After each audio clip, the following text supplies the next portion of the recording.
जी नमस्कार। मैं प्रेम दीवाना व्यास। आप देख रहे हैं समाचार टीवी ग्लोबल। आज का रविवारी अंक में आपका स्वागत है। मित्र, आज जो हम जब वीडियो बना रहे हैं उस समय तक आज ही के दिन सीज फायर का अंतिम डेट है और आगे क्या होता है उस पर हम बाद में चर्चा करेंगे। पिछले दफे जब हम आप लोग के समक्ष रूबरू हुए थे, बताए थे कि युद्ध विराम का घोषणा हुआ।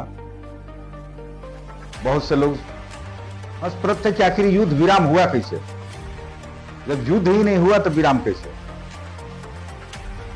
बहुत लोग कमेंट बॉक्स में अपना सुझाव देते हैं, लिखते हैं कि मोदी जी को ये करना चाहिए, वो करना चाहिए। सभी लोग हंस पड़े थे कि आखिर युद्ध विराम हुआ कैसे। तो हम लोग भी यही सोच रहे थे कि आखिर युद्ध विराम मोदी जी इतना जल्दी कैसे कर दिए, कम से कम 48 घंटा और समय देना चाहिए था। उसके बाद हमारे देश के प्रधानमंत्री नरेंद्र मोदी जी आए देश के नाम संबोधन में। उसके बाद सारा मजरा क्लियर हो गया। जो अमेरिका बीच में आकर वाहवाही लेना चाहता था, तो जो ट्रंप बोलते थे कि हमने युद्ध विराम करा दिया, उनकी भी बोलती बंद हुई, वो भी अपने बयान से पलटे। पूरा देश और दुनिया, जो लोग ये सोच रहे थे कि मोदी जी ने गलत निर्णय लिया, ये सब साफ हो गया, क्योंकि मोदी जी ने ऐलान कर दिया यह युद्ध विराम नहीं है, ऑपरेशन सिंदूर अभी जारी है। और इसके बाद हमारे भारत देश के सभी लोग खुश भी हुए। अभी हम बात करेंगे, चर्चा आगे की आखिर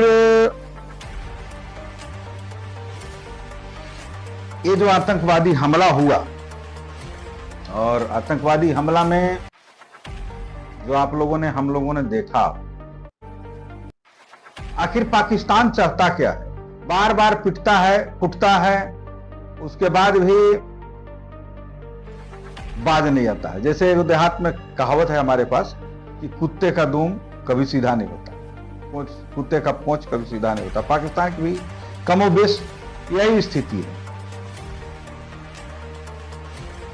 इस पर आप जाएंगे तो सबसे पहले तो आपको ये समझना होगा कि पाकिस्तान के मन में जो है उस शैतानी हरकत है, वो चाहता क्या है भारत के अंदर। जो हमला हुआ पहलगाम में, इससे कुछ दिन पहले बोले थे वहां के सेना प्रमुख आसिम मुनीर, जिसको आजकल हमारे देश में लोग मुल्ला मुनीर बोल रहे हैं, उनका जब भाषण संबोधन हम लोग सुने, आप लोग भी सुने होंगे, तो उन्होंने साफ शब्दों में कहा कि हिंदू मुसलमान एक साथ नहीं रह सकते। कितनी बड़ी विडंबना है, कोई देश का सेना प्रमुख है बोले। इससे साफ जाहिर होता है। उसके कुछ दिन बाद, 3-4 दिन बाद पहलगाम में हमला होता है, वहां भी धर्म पूछ के मारा जाता है। पाकिस्तान के कमोबेश सभी नेताओं के मुंह पर, सभी के जबान पर यह बातें रहती है, हिंदू मुस्लिम, हिंदू मुस्लिम। पूरी पाकिस्तान के स्ट्रेटेजी जो है साफ हो गया, क्योंकि बार बार लोग, उनका कहने का मतलब कि हिंदू मुसलमान साथ नहीं रह सकते, और यह बात अपने आने वाले पीढ़ी को बताएं। उसके बाद हमला होता है, यहां भी हिंदू मुस्लिम होता है।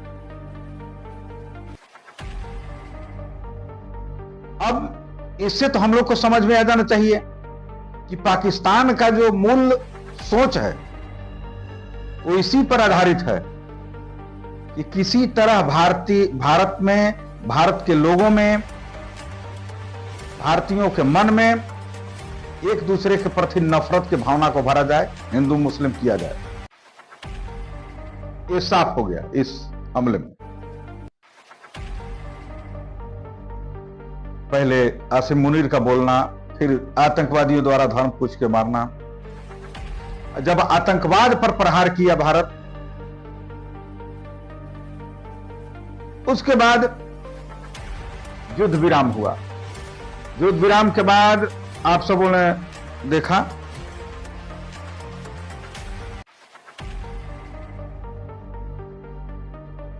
भारत में जगह जगह पर जश्न का माहौल है, तिरंगा यात्रा निकाले जा रहे हैं। उस पर जब युद्ध विराम के बाद हुआ तो कुछ राजनीति शुरू हो गई, लोग बोलते रहे। फिर शुरू होता है हमारे देश में नेताओं का बड़ बोलापन। कहीं ना कहीं हमारे देश के लोग यही गलती कर बैठते हैं जो पाकिस्तान चाहता है, जो नफरत वो फैलाना चाहता है। हमारे देश के कुछ देश में बैठे कुछ गद्दार किस्म के लोग हैं, उसमें नेता बेलादरी के लोग ज्यादा हैं। मैं किसी पार्टी का बात नहीं कर रहा हूं, चाहे जो भी पार्टी में हो, कहीं ना कहीं उसको हवा देने के लिए अनाप शनाप बोलकर देश की एकता और अखंडता को कमजोर करने की कोशिश करते हैं।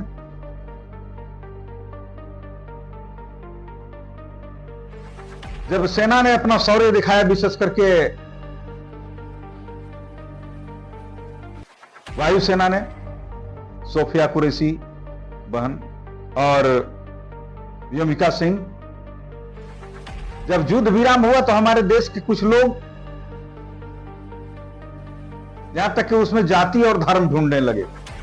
अलग अलग के तरह के पोस्ट आप सोशल मीडिया देखेंगे तो भरे पड़े हैं, अलग अलग तरह के कमेंट, अलग अलग सभाओं में जाकर धार्मिक और जातीय सूचक का इस्तेमाल करना। कोई जाति के नाम पर वाहवाही लेना चाह रहा है, कोई धर्म के नाम पर वाहवाही लेना चाह रहा है, कोई धर्म के नाम पर नीचा दिखाना चाह रहा है, कोई जाति के नाम पर नीचा दिखाना चाह रहा है। ये सरासर हमारे सेनाओं को मनोबल गिराने जैसा लगता है। मैं तो बार बार गुजारिश करूंगा कि भारत के चाहे कोई भी लोग हो, नेता हो, चाहे किसी पार्टी के हों, जनता हो, हर लोग ऐसे बयान और ऐसे पोस्ट से बचें। हमारा देश एकता अखंडता के लिए जाना जाता है और हमारे जो सेना के जवान हैं उनके मनोबल को बढ़ाना हमारी प्राथमिकता में होना चाहिए। आज ये सब चीजों को देखने के बाद थोड़ा मन उदास होता है, हर किसी को थोड़ा कचोटता है अंदर से कि भाई जो पाकिस्तान चाहता है, कहीं ना कहीं हमारे लोग, हमारे देश में कुछ ऐसे लोग हैं जो उनको हवा देने का काम करते हैं। और ये लोग जब वो करेंगे तो निश्चित रूप से देश के लोगों के मन में आघात पहुंचेगा। जो हुआ, भारतीय सेना ने जो शौर्य दिखाया, आज पूरा दुनिया हंसप्रद है। एक इजराइल जो अपने दुश्मन देशों से घिरा हुआ है, वह मात्र ऐसा कार्रवाई करता है। आज इजराइल भी हंसप्रद है कि भाई हो के कैसे रहा है। इजराइल के अंदर भी ड्रोन और मिसाइल से अटैक हो जाते हैं, लेकिन तमाम कोशिशों के बाद पाकिस्तान की तरफ से आने वाले एक भी ड्रोन और एक भी मिसाइल भारत के धरती पर नहीं गिर पाया। अगर गिरा तो फुटकर गिरा, कोई काम नहीं किया। हमें अपने सेनाओं पर गर्व करना चाहिए, उनके मनोबल को बढ़ाना चाहिए, न कि गिराना चाहिए। अब रहा पाकिस्तान, तो आप लोगों ने देखा होगा कि पाकिस्तान में भी लोग जश्न मना रहे, कुकुर मुत्ते की तरह, जो उनका पोंछ है कुकुर का पोंछ, और वहां कुकुर मुत्ते की तरह लोग जश्न मनाने वाले, पिटा कर भी जश्न मनाते हैं। कुछ लोग ऐसे होते हैं कि जो थप्पड़ खा लेंगे। एगो कहावत है हमारे क्षेत्र में विशेष कि एहर के पिछवाड़े में रूख जाम गया तो कहा कि चल भाई कम से कम छहिरा का सूख हो गया। पाकिस्तान को यही है कि उसके पिछवाड़े में रुख जम गया तो खड़ा है, दूसरी दुनिया को बताया कि चल भाई अब कम से कम छाया का सुख हो गया। ये चीज पूरी दुनिया देख रहा है और बहुत लोग मजाक उड़ा, पूरी दुनिया में पाकिस्तान का जो मजाक उड़ रहा है। सबसे तो पाकिस्तान में बलूचिस्तान का जो इलाका है वहां के लोग बड़े मजे ले रहे हैं। उन लोग तो यहां तक बोल दिए कि मोदी जी कम से कम जो पाकिस्तान से जो हथियार लूटे हैं वो दे दीजिए, 10 को गोली दीजिए, पाकिस्तान को हम 4 दिन में धूल चटा देंगे। इससे बड़ी बेइज्जती किसी देश के लिए क्या हो सकता है कि जब उसी के एक प्रांत के लोग ये करें कि मात्र 10 गोली में हम धूल चटा देंगे। पूरी दुनिया में जो उसका मजाक बन रहा है, हम समझते हैं कि इतना दुनिया में किसी देश का आज तक मजाक नहीं बना हो, चाहे वहां सेना के अधिकारी हों, सरकार में बैठ के लोग हों। ऐसे सरकार को तो वहां चलता नहीं है, या फिर आतंकवादी। पुराने जमाने में कहा करते थे कि पाकिस्तान सिर्फ 4 ए से मानता है, एक अल्लाह, दूसरा अमेरिका, तीसरा आर्मी और चौथा आतंकवादी। ये चारों कैसे ही कंट्रोल में चलता है। और पानी बंद हो गया। दूसरी बात, आर्मी कुछ कर नहीं पाया, आतंकवादी मरे गए और अमेरिका बेवजह के बीच में बेइज्जती होकर चला गया। चारों ए इस समय पाकिस्तान में मजाक के पात्र बन गए। यूं कही सरकार आर्मी है वो और आतंकवादी सभी मजाक के पात्र बन गए। ऐसा दुर्गति, ऐसा बेइज्जती शायद ही कभी पहले हुआ हो पाकिस्तान का। अब हम अगले विश्लेषण में फिर आपसे बात करेंगे। पिछले बार कमेंट में बहुत से लोगों ने कहा था कि कुछ क्षेत्रीय मुद्दाओं पर माफ करेंगे, क्षेत्रीय जो मुद्दे हैं विशेष करके राज्य के, परमंडल के, जिले के, उस पर बोलें। तो कोशिश करेंगे उस पर बोलने का। आप से आग्रह है कि आप इस वीडियो को देखें, सुनें, ज्यादा से ज्यादा लोगों को शेयर करें, सब्सक्राइब करें और हाँ, कमेंट में अपना सुझाव जरूर देंगे। आप जो सुझाव जो आप जानना चाहेंगे, सुनना चाहेंगे, हम उसी पर बोलेंगे। तो अगला मुलाकात होगा फिर अगले रविवार को। तब तक आप खुश रहें, प्रसन्न रहें। नमस्कार।